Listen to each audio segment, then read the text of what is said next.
नमस्कार, बहुत बहुत स्वागत है आप सभी का डीडी न्यूज पर। आप देख रहे हैं मिड डे प्राइम। मैं हूं निखिल सिंह और अगले 1 घंटे में हम बात करेंगे दुनिया भर की तमाम ताजा तरीन और बड़ी खबरों की। बताएंगे कि दुनिया भर में कौन कौन सी खबरों पर है सबकी नजरें और क्या चल रहा है अर्थ जगत पर, खेल की दुनिया में और तमाम दूसरी खबरें हम आपको दिखाएंगे। लेकिन सबसे पहले बात करेंगे हेडलाइंस की।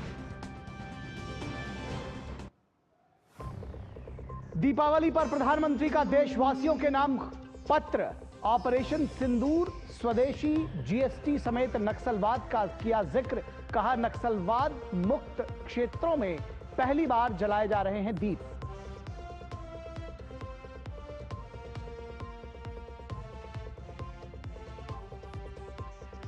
जो क्षेत्र नक्सलियों के आतंक से कांपते थे, आज वहां सड़कें, अस्पताल, स्कूल और कॉलेज। रक्षा मंत्री राजनाथ सिंह ने पुलिस स्मृति दिवस पर कहा उनमें हमारे पुलिस बलों का और सुरक्षा बलों का बड़ा योगदान।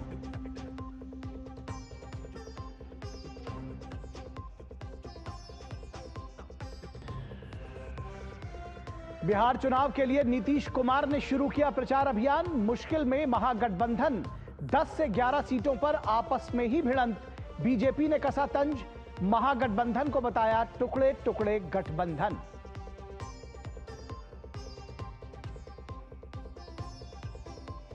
छठ त्योहार नजदीक, यात्रियों की सुविधा और सुरक्षा सुनिश्चित करने के लिए रेलवे का विशेष इंतजाम। इन यात्री भी हैं बेहद खुश।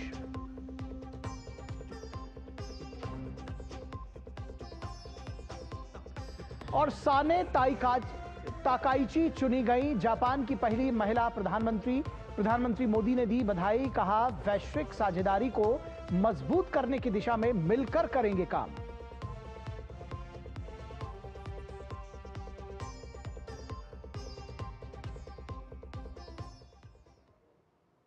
तो सबसे पहले बात कर लेते हैं प्रधानमंत्री नरेंद्र मोदी के देशवासियों के नाम खुले पत्र की। दीपावली के शुभ अवसर पर प्रधानमंत्री नरेंद्र मोदी ने देशवासियों के नाम एक पत्र लिखा है और इस पत्र में लिखा है कि मेरे प्यारे देशवासियों, ऊर्जा और उमंग से भरी दीपावली के इस पावन पर्व पर आप सभी को मेरी ढेर सारी शुभकामनाएं। अयोध्या में राम मंदिर के भव्य निर्माण के बाद ये दूसरी दीपावली है। प्रभु श्री राम हमें मर्यादा का पालन करना सिखाते हैं और साथ ही हमें अन्याय से लड़ने की भी सीख देते हैं। इसका जीवंत उदाहरण हमने कुछ महीने पहले ऑपरेशन सिंदूर के दौरान भी देखा। ऑपरेशन सिंदूर में भारत ने मर्यादा का पालन भी किया और अन्याय का बदला भी लिया। इस बार की दीपावली इसलिए भी विशेष है क्योंकि देश के अनेक जिलों में, दूर दराज के क्षेत्रों में पहली बार दीपावली के दीप जलेंगे।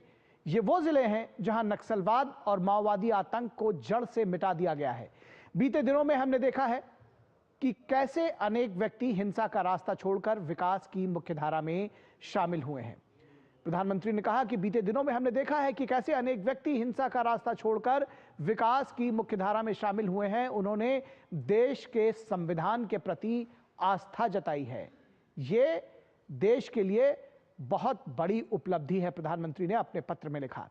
प्रधानमंत्री ने अपने पत्र में लिखा कि इन ऐतिहासिक उपलब्धियों के बीते कुछ दिनों पहले देश में नेक्स्ट जनरेशन रिफॉर्म्स की भी शुरुआत हुई है। प्रधानमंत्री ने जीएसटी की बात की। नवरात्रि के पहले दिन जीएसटी की कम दरें लागू हुई हैं और प्रधानमंत्री ने लिखा कि जीएसटी बचत उत्सव में देशवासियों के हजारों करोड़ रुपए बच रहे हैं। अनेक संकटों से गुजर रहे विश्व में हमारा भारत स्थिरता और संवेदनशीलता दोनों का प्रतीक बनकर उभरा है। आने वाले कुछ समय में हम दुनिया की तीसरी सबसे बड़ी अर्थव्यवस्था भी बनने वाले हैं। एक नागरिक के तौर पर हमारा प्रमुख दायित्व है हम देश के प्रति अपना कर्तव्य निभाएं। हम स्वदेशी अपनाएं और गर्व से कहें कि यह स्वदेशी है। हम एक भारत श्रेष्ठ भारत की भावना को बढ़ाएं। हम हर भाषा का सम्मान करें। प्रधानमंत्री ने इन सब विषयों पर विस्तार से लिखा।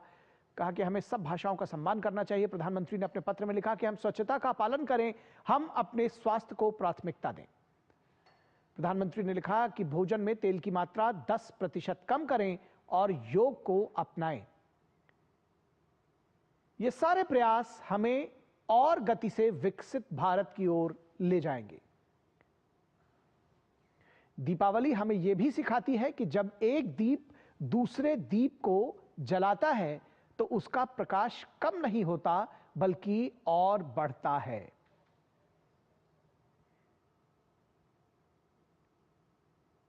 इसी भावना से हमें भी इस दीपावली पर अपने समाज में, अपने आसपास सद्भाव, सहयोग और सकारात्मकता के दीप जलाने हैं।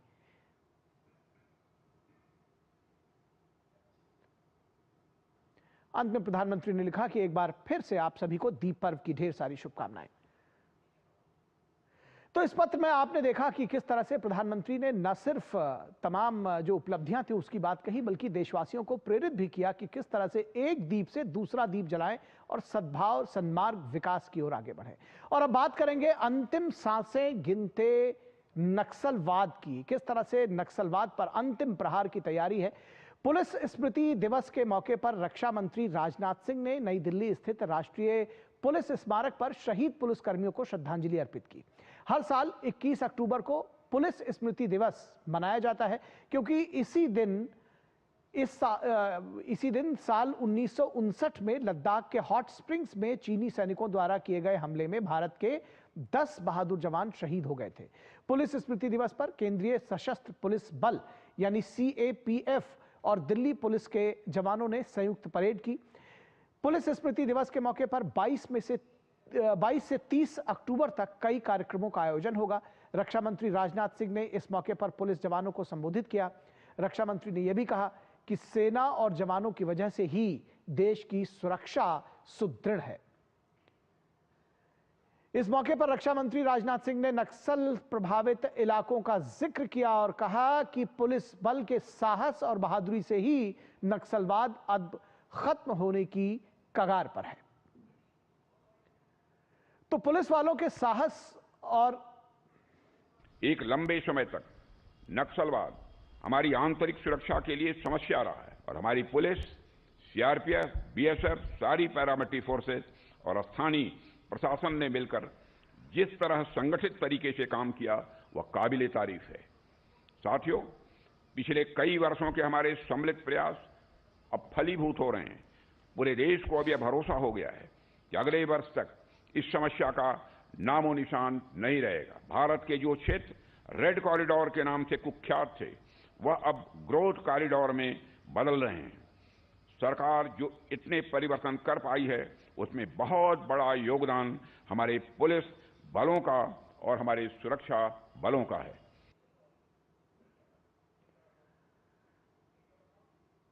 तो पुलिस स्मृति दिवस पर आपने देखा कि किस तरह से रक्षा मंत्री राजनाथ सिंह ने पुलिस बलों की, सुरक्षा बलों की भूरी भूरी प्रशंसा की। नक्सलवाद पर किस तरह से अंतिम प्रहार जो हुआ है उसमें उनकी बड़ी भूमिका है और किस तरह से नक्सलवाद का खात्मा किया गया है, किस तरह से यह अंतिम सांसें गिनने पर मजबूर हुआ है, इसको हम आपको बताना चाहते हैं। आपको बताएंगे कि आखिर नक्सलवाद पर अंतिम प्रहार जो है वो वहां तक हम कैसे पहुंचे, क्या कुछ रणनीति रही।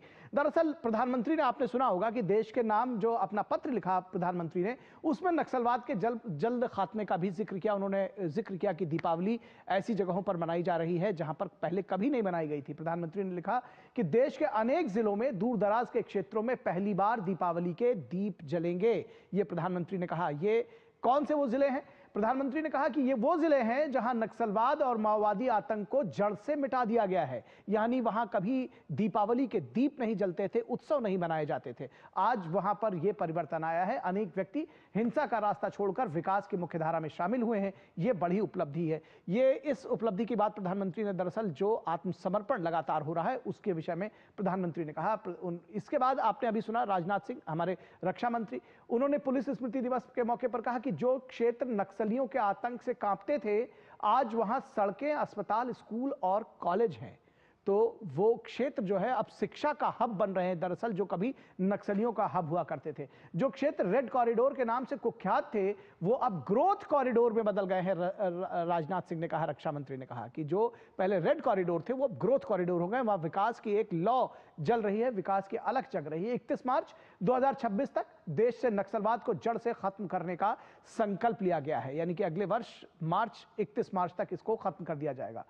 और अंतिम चेतावनी, नक्सलियों को अमित शाह ने दी है, गृह मंत्री ने। अब बात करने को कुछ नहीं, हथियार डालने ही होंगे। अमित शाह की नक्सलियों को अंतिम चेतावनी दी जा चुकी है। उन्होंने कहा अब कोई बातचीत नहीं होगी, हथियार डालिए। नक्सलियों के मुख्य धारा में वापसी के लिए एक आकर्षक आत्मसमर्पण और पुनर्वास नीति भी लागू की गई है कि अगर आप मुख्य धारा में वापस आते हैं तो किस तरह से आपका पुनर्वास किया जाएगा और किस तरह से आपको नौकरी चाकरी दी जाएगी। आप मुख्य धारा में जिए, समाज के साथ जिए जीवन।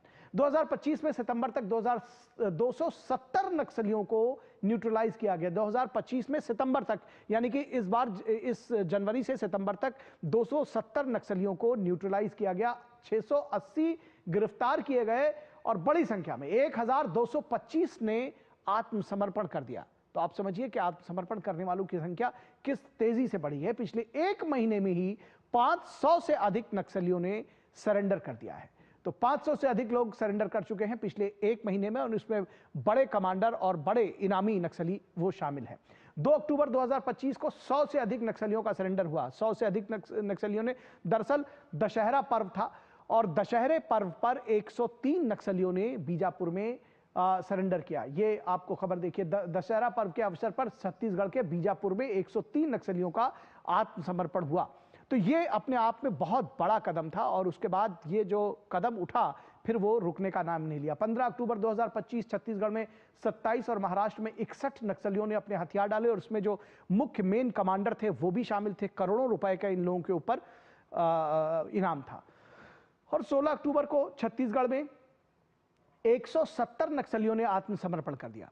तो ये जो संख्या है वो लगातार रोज बढ़ती जा रही है और एक के बाद एक तमाम नक्सली जो है वो सरेंडर कर रहे हैं, मुख्य धारा में शामिल हो रहे हैं। वामपंथी उग्रवाद से प्रभावित जिलों की संख्या भी 18 से घटकर केवल 11 रह गई है। माफ कीजिएगा, नक्सलवाद से सबसे अधिक प्रभावित जिलों की संख्या 6 से घटकर अब सिर्फ 3 रह गई है। तो ये जो संख्या है ये भी लगातार इसमें किस तरह से घट रही है, ये भी आपने देखा है कि जो LWE यानी कि लेफ्ट विंग एक्सट्रीमिस्ट है, नक्सल विरोधी अभियानों में 312 वामपंथी कैडरों को मार गिराया गया है। तो आप देख सकते हैं कि किस तरह से ये जो अभियान है वो सर चढ़कर बोल रहा है और इसलिए आप इस बात का संकल्प बार बार दोहराए। तो ये हमने आपको कुछ दिखाने की कोशिश की कि नक्सलवाद पर किस तरह से अंतिम प्रहार किया गया है। और इस पूरी खबर पर बातचीत करने के लिए हमारे साथ हमारे संवाददाता नीरज सिंह जुड़ रहे हैं। नीरज, किस तरह से ये जो अंतिम प्रहार है, जब ये हम बार बार कह रहे हैं कि अंतिम सांसें गिन रहा है, क्या कुछ आकलन है आपका, क्या बताएंगे? देखिए, बिल्कुल अंतिम प्रहार इस लिहाज से भी आप कह सकते हैं कि आप देखिए कि सरकार के द्वारा ये लक्ष्य रखा गया है कि मार्च 2026 तक जो नक्सलवाद है वो इस देश से पूरी तरीके से मिट जाएगा।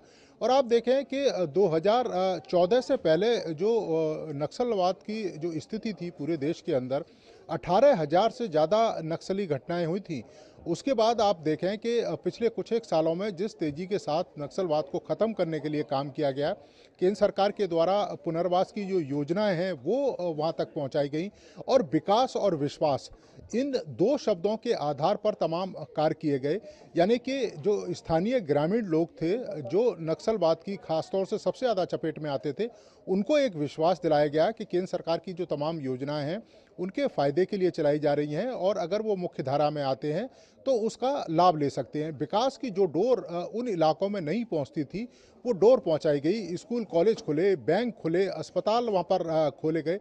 आप कल्पना कर सकते हैं कि 1,000 से ज़्यादा बैंक की शाखाएं इन इलाकों में खोली गई, बड़ी संख्या में स्कूल खोले गए। मोबाइल नेटवर्क 10,000 के करीब जो मोबाइल नेटवर्क है वो लगाने का काम जो केंद्र सरकार है, गृह मंत्रालय है, वो लगातार इन इलाकों में कर रहा है। और जब कनेक्टिविटी के टच में वो लोग आए तो वो जान पाए कि किस तरीके से देश के दूसरे हिस्सों में विकास की गाथाएं लिखी जा रही हैं, लोग तरक्की की राह पर आगे बढ़ रहे हैं। और उसी के बाद नक्सलवाद को धीरे धीरे वहाँ पर एक तरीके से जो लोग हैं उन्होंने अस्वीकार करना शुरू कर दिया और नक्सलवाद को किसी तरह का समर्थन नहीं दिया। यही कारण है कि आज देखें कि वहाँ विकास की डोर भी पहुँच रही है, लोगों में विश्वास भी हो रहा है और ये उस विश्वास का ही परिणाम है कि आप देखें कि हजारों की संख्या में जो नक्सली हैं उन्होंने आत्मसमर्पण किया है। और कांकेर में जो आत्मसमर्पित जो नक्सली थे उन्होंने पहली बार दीपावली मनाई और ये कहा कि हम अभी तक अंधेरे में थे, डर और दहशत के साए में जी रहे थे, लेकिन बाहर निकलकर आत्मसमर्पण कर कर अब विकास की धारा से हम जुड़े हैं, मुख्य धारा से हम जुड़ पाएँ, अपने परिवार वालों से मिल पाएँ, अपने रिश्तेदार और दोस्तों से मिल पाएँ, तो ये एक बड़ा बदलाव है इस क्षेत्र में दिखाई दे रहा है। अब दूसरी सबसे बड़ी बात है कि अभी तक अगर हम बात करें तो 47 के करीब जो एक्टिव नक्सली है वो इन इलाकों में है, और मुझको लगता है कि जल्दी ही उन नक्सलियों को भी या तो आत्मसमर्पण करने के लिए जो हमारे सुरक्षा बल हैं वो बाध्य कर देंगे या फिर उनका इनकाउंटर होगा, क्योंकि केंद्र सरकार की तरफ से और गृह मंत्रालय की तरफ से साफ दिशा निर्देश हैं कि आपको या तो हथियार रखने होंगे या हमारे जवानों का जो सामना है वो करना पड़ेगा।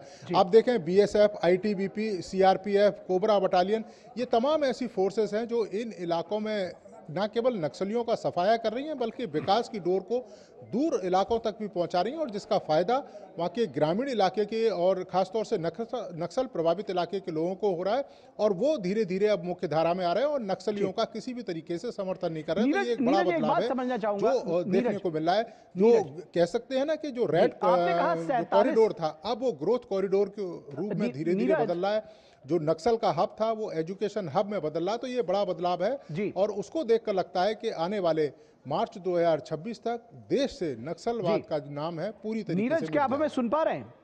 नीरज, आप हमें सुन पा रहे हैं? नीरज, आपसे ये जानना चाहेंगे कि आपने अभी कहा कि 47 नक्सली तकरीबन बचे हुए हैं, क्या हेड काउंट है, क्या कोई लिस्ट बनी हुई है? एक बात ये जानना चाहते हैं। दूसरी बात ये जानना चाहते हैं कि जो इनके नक्सलियों के जो बड़े कमांडर्स हैं, क्या लगभग वो सब एलिमिनेट कर दिए गए हैं या उन्होंने सरेंडर कर दिया है? देखिए, बिल्कुल जो बड़े नक्सली हैं, कुछ एक नक्सलियों को छोड़ दें निखिल, तो ज़्यादातर जो नक्सली हैं वो या तो उन्होंने आत्मसमर्पण कर दिया है या हमारे जो सुरक्षा बल हैं उनके साथ मुठभेड़ में मारे गए। तो हम कह सकते हैं कि कोई बड़ा जो नक्सलियों का जो लीडर है वो अब उनके साथ नहीं है। और जैसा कि मैं निखिल संख्या भी बता रहा था, 47 के करीब छत्तीसगढ़ में जो नक्सली हैं जो एक्टिव हैं, और उनको खोजने का जो काम है वो तेजी के साथ चल रहा है। ज़्यादातर जो नक्सली हैं उन्होंने अपने आप को सरेंडर कर दिया है। अगर इस साल की अगर हम बात करें तो 1000 से ज़्यादा नक्सलियों ने सरेंडर किया है। अभी कुछ दिन पहले 210 के करीब नक्सली हैं उन्होंने सरेंडर किया, जिसमें कई सारे जो नक्सली हैं वो बड़े इनामों वाले थे, जिन पर 5 लाख, 10 लाख, 20 लाख रुपए तक का इनाम था, जिसमें कई महिला जो नक्सली हैं वो भी शामिल थी। अगर इस पूरे साल की बात करें तो 375 के करीब जो नक्सली हैं वो सुरक्षा बलों के द्वारा मुठभेड़ में मारे गए, और बड़ी संख्या में जो लोग हैं उन्होंने आत्मसमर्पण कर दिया। तो हम कह सकते हैं कि अब बहुत बड़ा जो सपोर्ट है वो नक्सलियों के पीछे नहीं है। पहले ग्रामीण इलाके के लोग थे, जो आदिवासी इलाके के लोग थे, एक सपोर्ट के तौर पर उनको एक तरीके से मदद मिलती थी, लेकिन अब वो मदद नहीं मिल रही है, क्योंकि वो लोग भी अब धीरे धीरे मुख्य धारा में जुड़ रहे हैं, और वो समझ रहे हैं कि उनके बच्चे पढ़ लिख कर आगे बढ़ेंगे, देश का भविष्य बनेंगे, उनके घर की स्थिति को सुधारेंगे, राज्य का बेहतर करेंगे। नक्सलियों के साथ बिल्कुल, तो अंतिम सांसें गिन रहा है नक्सलवाद, जो बात हम बार बार कह रहे हैं वो सामने है, वो जो लक्ष्य है वो सामने दिखाई दे रहा है। और निश्चित तौर पर जैसा कि आपने कहा कि अब जो उन गांवों में रहने वाले लोग थे जो नक्सलियों को मदद किया करते थे, वो भी समझ गए हैं कि दरअसल इसमें कुछ नहीं है, और वो अब उस बदले हुए भारत के साथ में, विकसित भारत के साथ में कदम ताल कर रहे हैं। बहुत शुक्रिया नीरज इस तमाम बातचीत और जानकारी के लिए। और अब बात करेंगे बिहार के चुनावी रण की। बिहार विधानसभा चुनाव के दूसरे और अंतिम चरण के लिए नामांकन प्रक्रिया सोमवार को पूरी हो गई। आज दूसरे चरण के नामांकन पत्रों की जांच होगी। दूसरे चरण में 11 नवंबर को 20 जिलों में विधानसभा की 122 सीटों के लिए वोट डाले जाएंगे। निर्वाचन आयोग के अनुसार पहले चरण के लिए कुल 1314 उम्मीदवार चुनाव मैदान में हैं। इनमें 147 महिला और 1248 पुरुष उम्मीदवार शामिल हैं। 6 नवंबर को पहले चरण की वोटिंग होगी और 14 नवंबर को चुनाव के नतीजे आएंगे।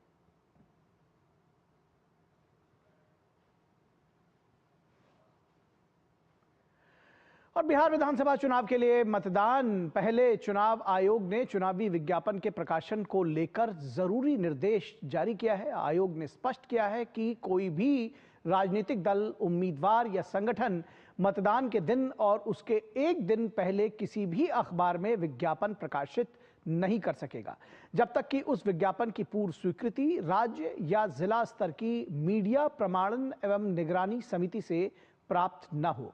बिहार में पहले चरण के लिए 5 से 6 नवंबर यानी 5 और 6 नवंबर, और दूसरे चरण के लिए 10 और 11 नवंबर 2025 को यह प्रतिबंध लागू रहेगा।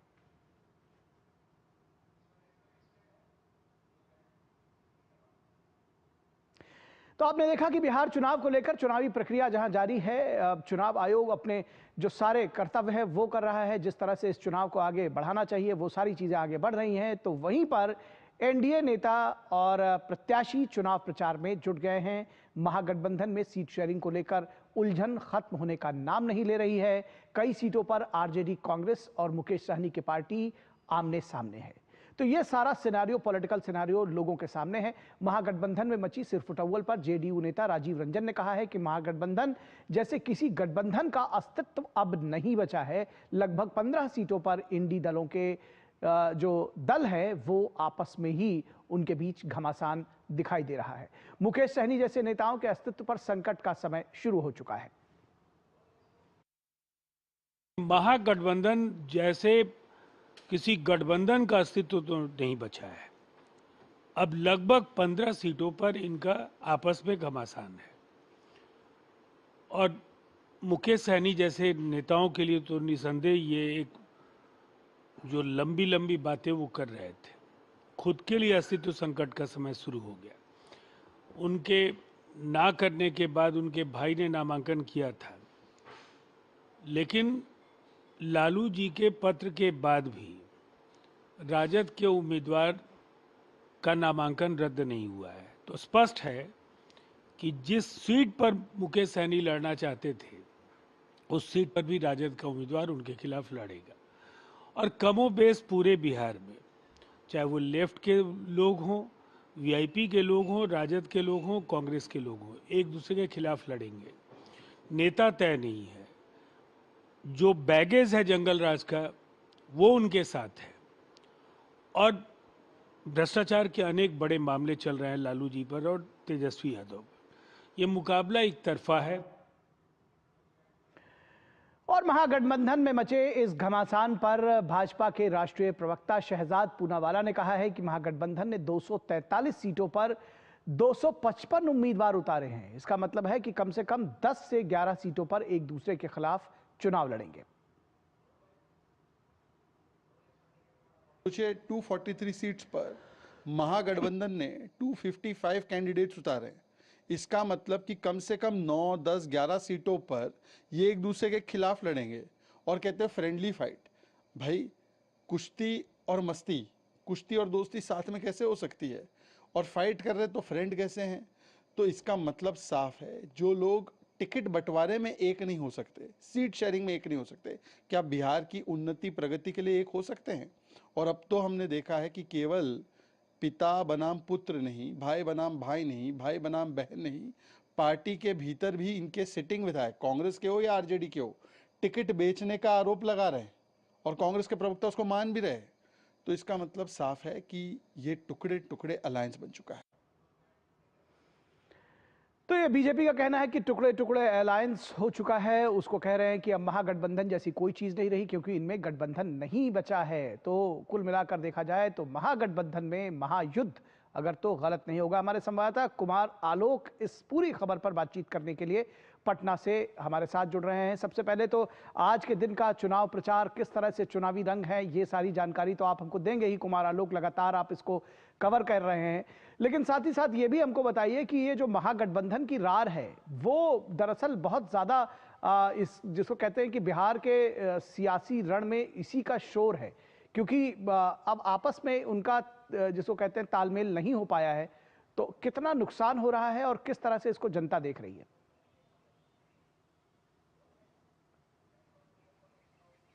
देखिए, जिस तरीके से मीडिया में इनका नाम दिया गया है महागठबंधन, लेकिन आपने जो कंट्रोवर्सी हो रही है उसको आप महाराड़ कह सकते हैं, रार नहीं कह सकते हैं। जिस तरीके से RJD, Congress, CPI, CPM, CPI-ML और इसके अलावा जो वीआईपी पार्टी है, इनके बीच जो सामंजस्य है, इनके बीच जो तालमेल है वो पूरी तरह खत्म होता दिख रहा है। अब कुछ डैमेज कंट्रोल करने की कोशिश हो रही है आरजेडी की ओर से, कांग्रेस की ओर से। अब देखना ही होगा कि 23 अक्टूबर को जब दूसरे चरण का नाम वापसी का जो अंतिम तारीख है उस दिन कितना डैमेज कंट्रोल कर पाती है महागठबंधन की पूरी जो टीम है। अभी तक हम अगर देखेंगे तो 143 सीटों पर आरजेडी ने अपने कैंडिडेट दिए हैं, 61 सीटों पर कांग्रेस ने अपने कैंडिडेट दिए हैं, सीपीआई एमएल सीपीआई सीपीएम मिलाकर के 30 सीटों पर इन्होंने अपने कैंडिडेट दिए हैं और 15 सीटों पर वीआईपी यानी विकासशील इंसान पार्टी जो मुकेश सहनी की पार्टी है उसने दिया है। अब इसमें कम से कम 8 से 10 सीटें ऐसी हैं जहां फ्रेंडली फाइट की बात कर रहे हैं, दोस्ताना संघर्ष की बात कर रहे हैं। तो ये संघर्ष ऐसा है और ये भी आप देख सकते हैं कि बहुत ही इंपॉर्टेंट सीटें हैं जहां पर दो महागठबंधन की जो पार्टियां टकरा रही हैं। अब राजेश राम जो बड़े नेता हैं, कांग्रेस के प्रदेश अध्यक्ष हैं, उनकी सीट पर वहां पर राजद के सुरेश पासवान वो भी बहुत बड़े नेता है, बहुत जनाधार वाले नेता हैं, वो वहां खड़े हैं। कांग्रेस के राजेश राम को शेरो शायरी लिखना पड़ रहा है, जो एक्स पर उन्होंने पोस्ट किया है उसको आप देखेंगे तो लगेगा कि किस तरीके से वो नाराज है आरजेडी से। उसी तरीके से आप सिकंदरा सीट जो है, सिकंदरा सीट जो उस पर दूसरे चरण में वो चुनाव होगा, तो सिकंदरा सीट पर उदय नारायण चौधरी बहुत बड़े नेता हैं आरजेडी के, विधानसभा के स्पीकर भी रह चुके हैं और उनके खिलाफ आरजेडी ने वहां पर ये कांग्रेस ने वहां पर कैंडिडेट दिया है। तो ये नूरा कुश्ती जो है वो जारी है और हालांकि हाई लेवल पे कहा जा रहा है कि राहुल गांधी इसमें इंटरवेन कर रहे हैं, सोनिया गांधी इसमें इंटरवेन कर रही है, लेकिन कुछ बात बनती दिखाई नहीं दे रही है। अगर आप झारखंड मुक्ति मोर्चा के जो प्रवक्ता है उनका स्टेटमेंट आप देखेंगे कि झारखंड मुक्ति मोर्चा ने इस चुनाव से अपने आप को अलग कर लिया। ये वही झारखंड मुक्ति मोर्चा है जिसने जब वहां उनकी सरकार बनी झारखंड में तो उन्होंने कांग्रेस को सम्मानजनक सीटें दी, आरजेडी को सम्मानजनक सीटें दी और जब सरकार बनी हेमंत सोरेन की तो इन लोगों को मंत्रिमंडल में भी अच्छा स्थान दिया। लेकिन सिर्फ वो दो सीटों की बात थी, वहां पर तेजस्वी नहीं माने, कांग्रेस नहीं मानी। तो उनके प्रवक्ता का कहना है कि आरजेडी की अपरिपक्वता यानी जो सीधा उन्होंने बताया कि तेजस्वी परिपक्व नहीं है और कांग्रेस ने समायोजित करने का प्रयास नहीं किया। इसी का फल है कि हम लोग बिहार चुनाव से अलग हो रहे हैं। तो महागठबंधन के अंदर जो एक चीज मैं इंपॉर्टेंट बताना चाहता हूं कि बीजेपी के अंदर भी काफी विद्रोही खड़े हुए थे, मतलब उनकी पार्टी के लोग खड़े हुए थे, लेकिन बीजेपी ने 99% या आप कहें कि 90% उन्होंने डैमेज कंट्रोल कर लिया। अपने जो विद्रोही उम्मीदवार खड़े हुए थे उनको बिठा दिया और उनको मान मनोबल करके बिठाया। तो एक स्ट्रैटेजी जो बीजेपी की रही वो उसमें कहीं भी विद्रोही उम्मीदवार उनके नहीं है। लेकिन थोड़ा अगर हम इंडिया की बात करें तो जेडीयू के अंदर ऐसा है कि जेडीयू के अंदर भी दर्जन भर ऐसी सीटें हैं जहां पर उनके विद्रोही उम्मीदवार ताल ठोक कर खड़े हैं और जेडीयू अभी तक उनको बनाने में सफल नहीं रह पाई है। जी, एक चीज आपने जिस तरह से कहा कि आरजेडी के लोग जो है कांग्रेस के ऊपर और कांग्रेस के लोग आरजेडी के ऊपर इसके लिए तोहमत लगा रहे हैं, किसकी गलती है? आपको लगता है कि आखिर कहाँ चूक हो गई आरजेडी और कांग्रेस से या महागठबंधन से कि ये गठबंधन नहीं हो पाया? इसके पीछे की क्या वजह रह गई?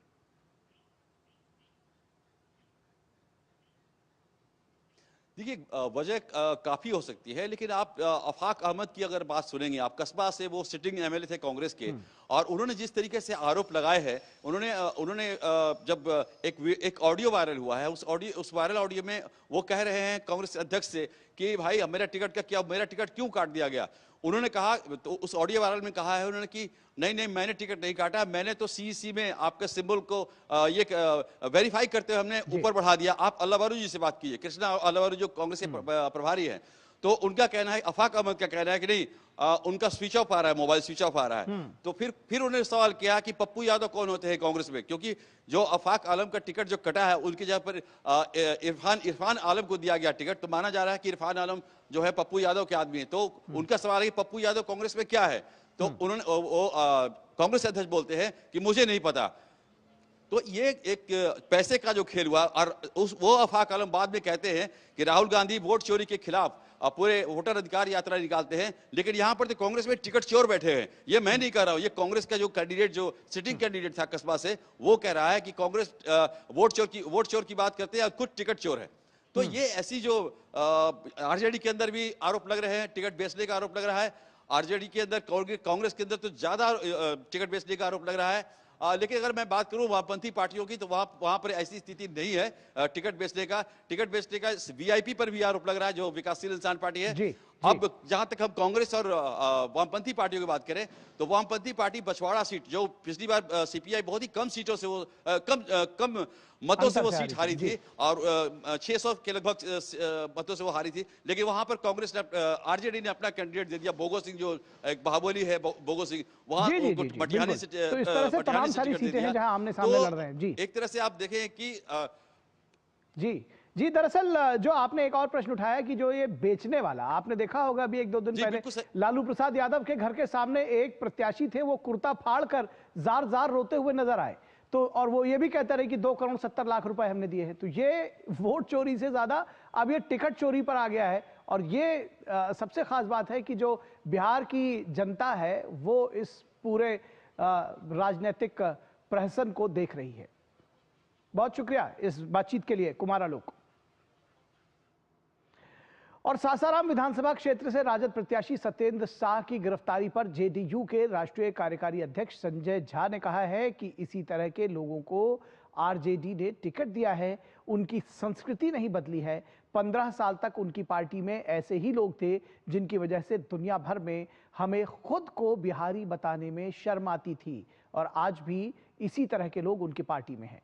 जंगल राज के जो बड़े बड़े चेहरे थे उन्हीं के परिवार के लोगों को टिकट दिया गया है। बिहार की जनता सब जानती है और जब 14 नवंबर को नतीजे आएंगे तो उन्हें सबक मिल जाएगा। क्या कहा संजय झा ने, आइए आपको सुनाते हैं। इसी टाइप के लोगों को तो टिकट दिए हैं लोग, उनका थोड़े कोई कल्चर बदला है। इसी टाइप के एलिमेंट उस पार्टी में जो 15 साल पूरे दुनिया में बिहारी बोलने में शर्म लगता था, आज भी वही लोग हैं। आप गौर करके देखिएगा, जो बड़े बड़े सिंबल थे जंगल राज के, उन्हीं के परिवार के लोगों को टिकट दिया। इसलिए बिहार की जनता सब जानती है, और जब रिजल्ट 14 नवंबर को आएगा तो मुझे लगता है कि पूरा इस बार सब सबक मिलेगा। और मिड डे प्राइम में लेंगे एक छोटा सा ब्रेक, आप कहीं मत जाइएगा, हम जल्द हाजिर होंगे। यशस्वी प्रधानमंत्री नरेंद्र मोदी के मार्गदर्शन में माननीय मुख्यमंत्री योगी आदित्यनाथ के बुलंद इरादों ने बदली है उत्तर प्रदेश की तस्वीर। एमएसएमई और निजी क्षेत्र का उद्योग व्यापार फलने फूलने लगा और 2 करोड़ से अधिक युवाओं को रोजगार मिला। देशी विदेशी निवेशकों को उत्तर प्रदेश में संभावनाएं नजर आईं और इससे 60 लाख से अधिक नौजवानों को मिले हैं रोजगार के सुनहरे मौके। निष्पक्ष एवं पारदर्शी प्रक्रिया से 8.5 लाख से अधिक युवाओं को सरकारी नौकरियां मिली। प्रदेश ने एक साथ 60,000 से अधिक पुलिसकर्मियों की भर्ती, 10 लाख से अधिक स्वयं सहायता समूह के माध्यम से 1 करोड़ से अधिक महिलाओं और बीसी सखी योजना के अंतर्गत 58,000 से अधिक महिलाओं ने रोजगार प्राप्त किया है। एक जनपद एक उत्पाद योजना से 30 लाख से अधिक और स्टार्टअप नीति के अंतर्गत 5 लाख से अधिक नौजवानों को मिला है रोजगार। युवाओं के हो रहे हैं सपने साकार, काम दमदार, डबल इंजन सरकार।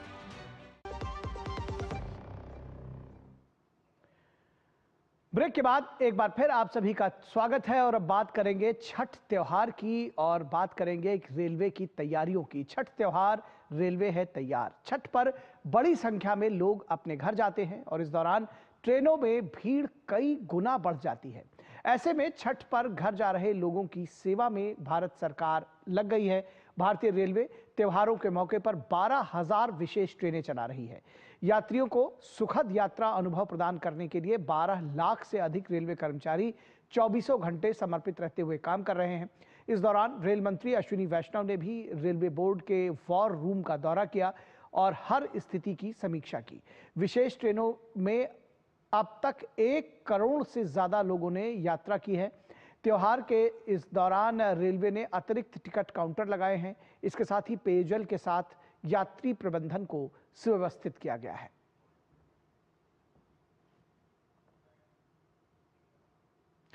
तो जैसा कि हमने आपको बताया कि दीपावली के बाद अब छठ पर्व को लेकर रेलवे की तैयारियां तेज हो गई हैं और उत्तरी रेलवे के मुख्य जनसंपर्क अधिकारी हिमांशु उपाध्याय ने इस बारे में बातचीत की और बताया कि यात्रियों की सुविधा के लिए पिछले साल उत्तर रेलवे ने 3,800 स्पेशल ट्रेनें चलाई थी और इस बार 4,700 से ज्यादा स्पेशल ट्रेनें चलाई जा रही हैं। यात्रियों की सुविधा को देखते हुए दिल्ली एनसीआर में प्रतिदिन 40 स्पेशल ट्रेनें चलाई जा रही हैं। सुरक्षा के भी व्यापक और अतिरिक्त प्रबंध किए गए हैं। पिछली बार इस त्यौहार के समय में उत्तर रेलवे द्वारा 3800 ट्रेन स्पेशल ट्रेन का संचालन किया गया था। इस बार 4800 से ज़्यादा ट्रेन का संचालन किया जा रहा है। प्रतिदिन दिल्ली एरिया से 40 के आसपास हम स्पेशल ट्रेन चला रहे हैं। अब इंतजामात की बात करें तो एक्स्ट्रा जो हमने कोच लगाए हैं रेगुलर ट्रेन में, स्पेशल ट्रेन में नहीं, एक्स्ट्रा ट्रेन कोच जो हमने रेगुलर ट्रेन में लगाए हैं उसके द्वारा हम पूरे फेस्टिवल सीजन में 2.5 लाख से ज़्यादा बर्थ एडिशनल जनरेट कर पाएंगे। इंतजामात की बात करें तो अभी हम नई दिल्ली स्टेशन पर हैं और मैं आपको बताना चाहूँगा कि ये सबसे महत्वपूर्ण स्टेशन में से एक है। यहाँ पर ये देखिए आप, जैसे ये यात्री सहायता बूथ है, यहाँ यात्री आके विभिन्न प्रकार की मदद ले रहे हैं, सहायता ले रहे हैं, हेल्प ले रहे हैं।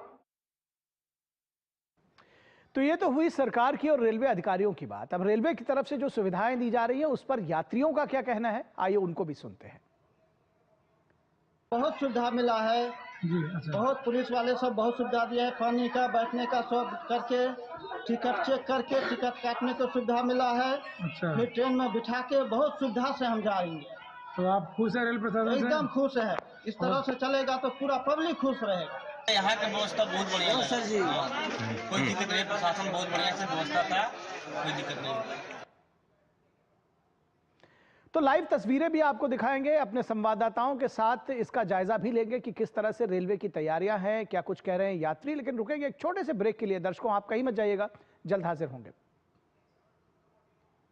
शोर शराबे की भीड़ में जब आपको देखनी हो पूरी खबर, तो आपके लिए है डीडी न्यूज का prime time show news night. सियासत का दांव, खेत खलिहान और गांव, सत्ता का गलियारा, दुनिया का हर किनारा, जिम्मेदार आवाज, निष्पक्ष नजरिया, पल पल का अपडेट, दिन भर की अहम खबरों का बेबाक विश्लेषण, खबरों की दुनिया का सबसे जिम्मेदार शो न्यूज नाइट, हर रात 8 बजे। है जन जन की संघर्षों के कुछ किस्से, कहानी कुछ सफलताओं की, अनकही विरासत की, उम्मीदें नए भारत की। महीने के आखिरी रविवार का रहता है इंतजार। मलयाचल के आंचल से विंध्याचल के आंगन तक, ब्रह्मपुत्र के घाट से हिमालय के विस्तार तक होती है मन की बात प्रधानमंत्री के साथ। तो सुनिए इस महीने 26 अक्टूबर सुबह 11 बजे मन की बात आकाशवाणी और दूरदर्शन के सभी चैनलों पर और प्रसार भारती के OTT प्लेटफॉर्म वेव्स पर सजीव प्रसारण लाइव स्ट्रीमिंग के माध्यम से। इसके अतिरिक्त आकाशवाणी और दूरदर्शन के YouTube चैनल और प्रसार भारती के ऐप न्यूज ऑन एयर पर सजीव प्रसारण लाइव स्ट्रीमिंग के माध्यम से। तो याद रखें, रविवार 26 अक्टूबर सुबह 11 बजे मन की बात।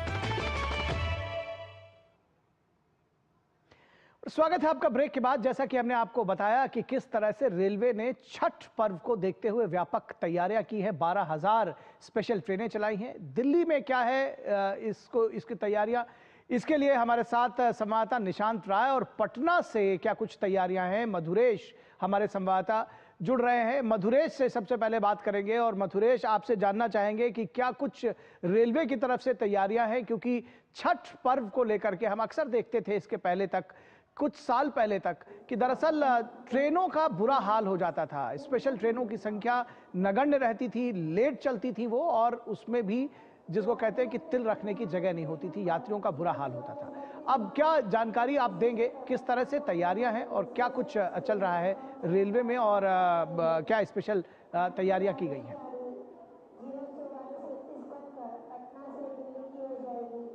देखिए निखिल, फिलहाल जो लोग दूसरे राज्यों से पटना पहुंच रहे हैं या दूसरे शहरों से बिहार पहुंच रहे हैं, उनकी संख्या अभी ज़्यादा है। बिहार से जाने वाले जो लोग हैं उनकी संख्या अभी कम है, क्योंकि छठ का जो पर्व है वो अगले 2 से 3 दिनों में शुरू होने वाला है। लेकिन मैं अभी आपको दिखाना चाहूँगा कि अभी भी जो पटना जंक्शन है वहाँ पर बड़ी संख्या में जो यात्री हैं वो इंतज़ार कर रहे हैं ट्रेनों का, और यहाँ पर उनके लिए बेहतरीन इंतज़ाम भी किए गए हैं। बड़ी संख्या में स्पेशल ट्रेन चलाई जा रही है।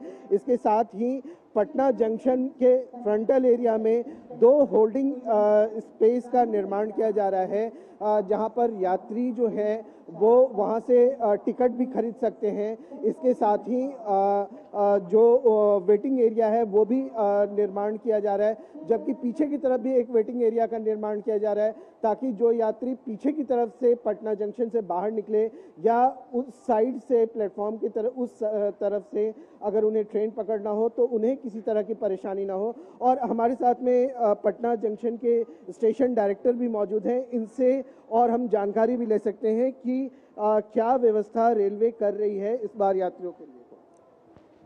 भारत सरकार द्वारा, रेल मंत्रालय द्वारा जो है हमारे पास पूरे भारत में कम से कम 12,000 ट्रेन और ईसीआर के लिए करीब 1300 ट्रेनें जो है यात्रियों के क्लियरेंस के लिए चलाई जा रही हैं। जो यात्री दिवाली छठ मनाने आ रहे हैं उनकी सुविधा को देखते हुए ये कदम रेल मंत्रालय ने उठाया हुआ है। पटना जंक्शन पर हमने यात्रियों की सुविधा के लिए यहाँ पर पूरा सिक्योरिटी का अरेंजमेंट किया हुआ है। सारे एफओबी पर हमारा आरपीएफ कमर्शियल स्टाफ तैनात है, जो इनकमिंग यात्रियों को किसी तरह की कोई प्रॉब्लम हो उनको आसानी से बाहर जा सके वो, और जाने वाले यात्रियों के लिए छठ में है इसी तरह से हम लोग जो है तैनाती रखेंगे। इसके बाद में जो छठ में आउटगोइंग यात्री हैं जो उनको बैठने के लिए हम लोगों ने 2 होल्डिंग एरिया हनुमान मंदिर साइड बनाने का प्लान किया है, जो करीब 23 तारीख से बन जाएगा। और ये एक होल्डिंग एरिया हमारी करविगिया साइड पर रहेगी, वहाँ पे भी यात्री आराम कर सकते हैं। जिन यात्री दूर दराज से आते हैं बहुत सारे यात्री और उनकी गाड़ियाँ रात में होती हैं, वो लोग वहाँ पर बैठ के आराम कर सकें और जब गाड़ी का समय हो तो वहाँ से वो लोग अपनी गाड़ी पे जाएं। वहाँ पे हमारा जो होल्डिंग एरिया बनेगी वहाँ पे हमारा टिकट बुकिंग काउंटर भी वहीं पे लगाया जाएगा, इंक्वायरी बूथ लगेगा और साथ ही साथ आरपीएफ वहाँ पे तैनात रहेगी। उन यात्रियों को एक साथ करके उस गाड़ी तक उनको कंपनी करके पहुँचाया जाएगा। आने वाले यात्री जो हमारे स्टेशन पर आएंगे उनके लिए उनको मिनिमम हम उन्हीं लोगों को ज़्यादातर आने देंगे जिनके पास वैध टिकट है। इसके लिए हमने जो एंट्रीज थी उनको बंद करवा दिया है और पूरा अरेंजमेंट किया हुआ है बैरिकेटिंग करके। और जो एंट्रेंस के पास में हमारा एक आरपीएफ बूथ है, स्पेशली वहाँ पे भी हम जो टिकट काउंटर खोलने जा रहे हैं। 3 टिकट काउंटर, एक इंक्वायरी। जो आने वाला यात्री है वहीं से अपना टिकट ले ले और फिर स्टेशन पर प्रवेश करे। जिन यात्रियों के पास टिकट ऑलरेडी होगा, रिजर्व टिकट वगैरह या ऑनलाइन टिकट, वो यात्री जो है अपना सीधे इंटर स्टेशन पे कर सकेंगे। आने वाले वाहनों को वहीं पर रोक दिया जाएगा और जो वीआईपी वाहन है या और किसी तरह के, केवल उनको ही एंट्री होगी, बाकी वाहन जो है स्टेशन परिसर में अंदर यहाँ पे नहीं आएंगे। पार्किंग एरिया को उस समय सस्पेंड कर दिया जाएगा जिससे यात्रियों को कोई असुविधा न हो। वहाँ पे हम लोग जी बिल्कुल, भीड़ को नियंत्रण करने के लिए मधुरेश इंतजाम किया गया है। स्टेशन मैनेजर ने विशेष जानकारी दी है इस बात को। जाहिर तौर पर हादसों को रोकने के लिए ये सारी चीजें की गई हैं, भीड़ नियंत्रण के लिए की गई, बहुत अच्छे इंतजाम है। बहुत शुक्रिया इस तमाम बातचीत के लिए मधुरेश। और अब बढ़ेंगे अगली खबर की तरफ। बड़ी खबर, आज शेयर बाजार में विशेष मुहूर्त ट्रेडिंग हो रही है। सीधे आपको लिए चलेंगे stock exchange Mumbai.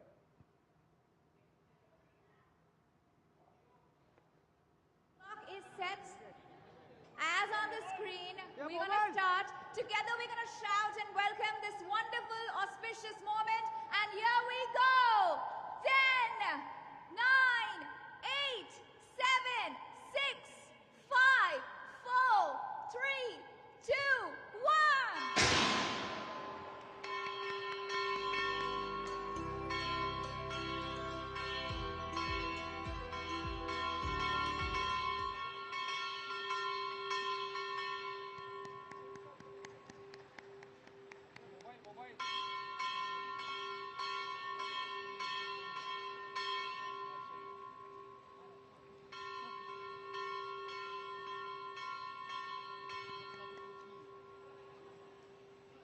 And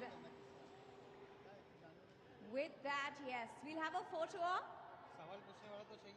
Let's have a huge round of applause, ladies and gentlemen. Come on, let's fill this room with applauses.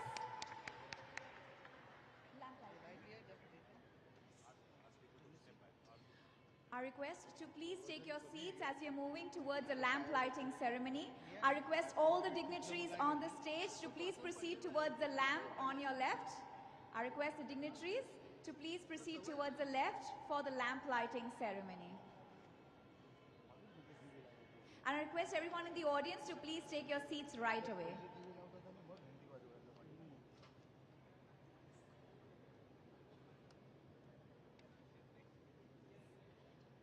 I request the media to please step a little down so we can proceed.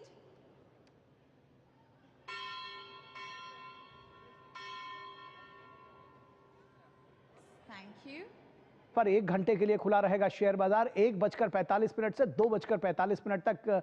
Mumbai में आपने देखा कि ये special जो मुहूर्त trading है, विशेष मुहूर्त trading, और ख़ास तौर पर दिवाली के शुभ अवसर पर यह विशेष मुहूर्त ट्रेडिंग की जाती है। 1 घंटे के लिए शेयर बाजार आज के दिन खुलेंगे और इस दौरान ये ट्रेडिंग की जाएगी। और विशेष महत्व इसका दिवाली के दौरान खरीदारी से सीधा जुड़ा रहता है और इसलिए जो ये मुहूर्त ट्रेडिंग है उसका भी बहुत महत्व होता है। और ऐसे में आज वैसे शेयर बाजार बंद रहता है, लेकिन 1:45 से 2:45 तक 1 घंटे के लिए शेयर बाजार खोला जाता है विशेष मुहूर्त ट्रेडिंग के लिए। इस दौरान आपने देखा कि किस जश्न के साथ इसको खोला गया है और लोग दिवाली के दिन, दिवाली के अवसर पर इसकी ट्रेडिंग कर सकेंगे।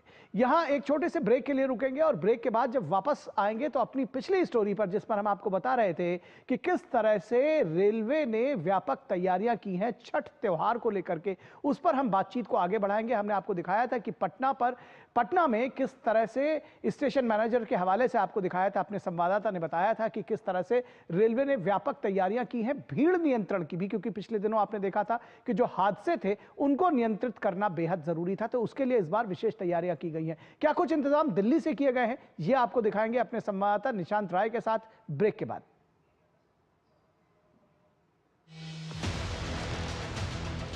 वक्त बदला है, तेवर नहीं, रोटूक कहने का है अंदाज वही।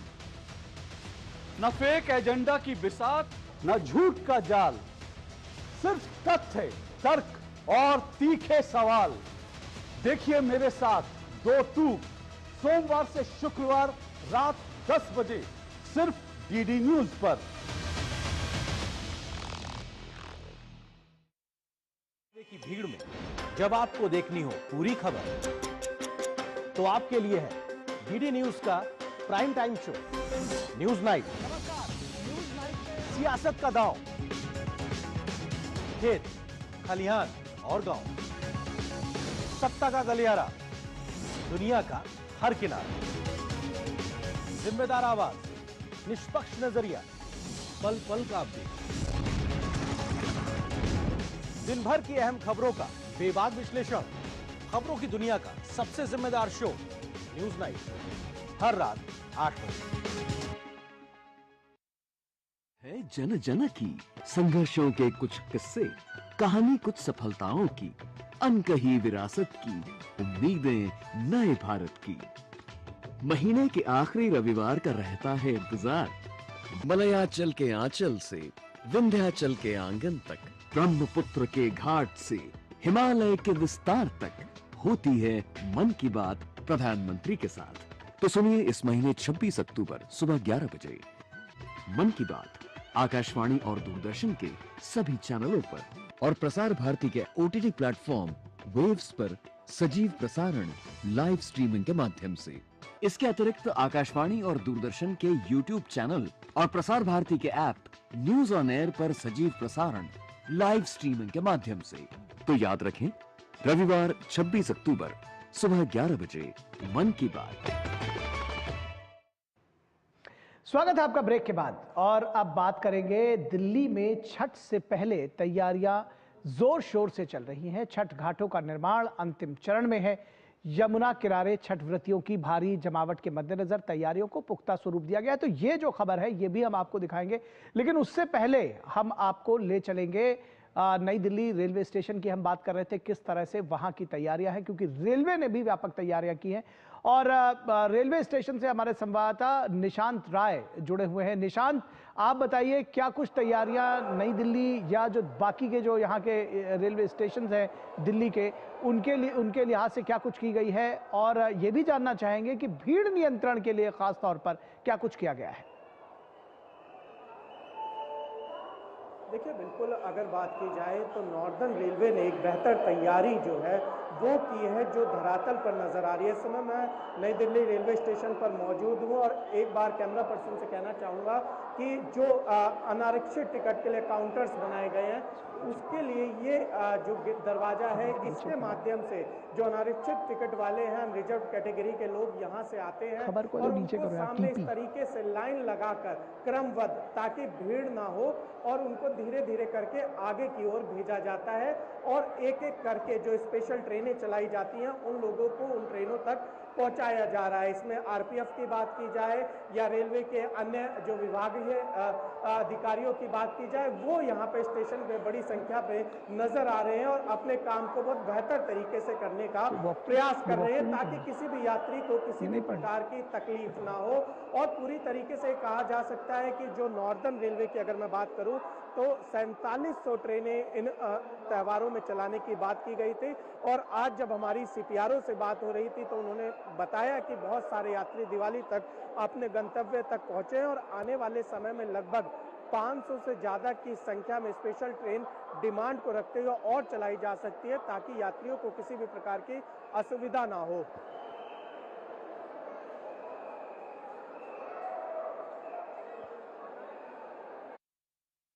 बार बार ये बात जहन में आती है क्योंकि जिस तरह से पिछले दिनों त्योहारों के दौरान हादसा हुआ था या जब आप देखते हैं तो उसको लेकर के भी लोगों के जहन में है कि आखिर त्योहार वाले दिन जब एक्सेसिव भीड़ हो जाती है उसको नियंत्रित करने के लिए क्या कुछ तैयारियां की गई हैं, क्या कुछ रिस्ट्रिक्शंस लगाए जाएंगे या उसके बारे में अभी इंतजार करना होगा?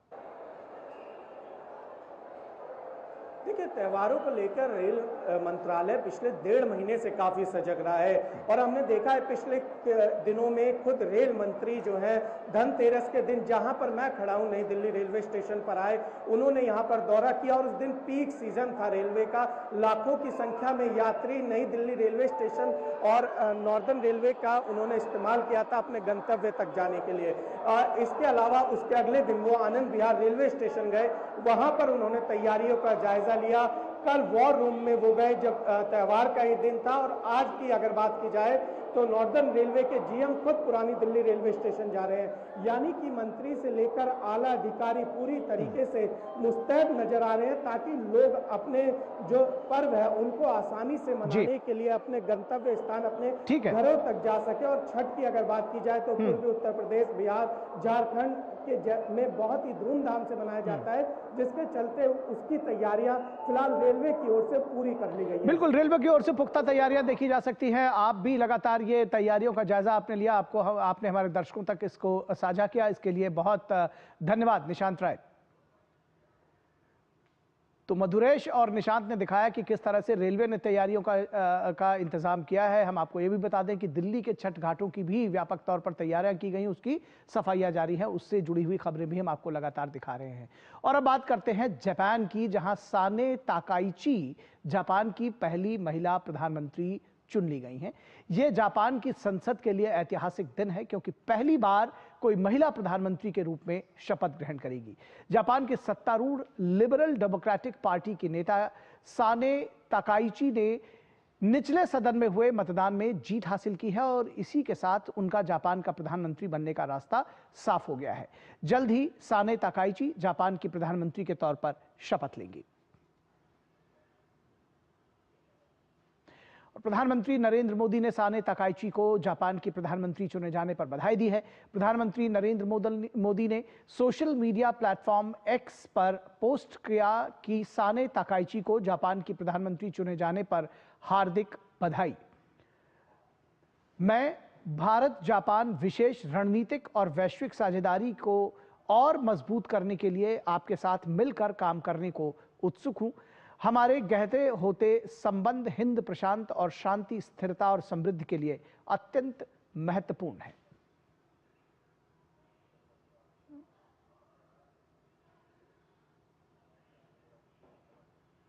तो मिड डे प्राइम के आज के इस अंक में बस इतना ही। हमारी पूरी टीम को दीजिए इजाजत। नमस्कार।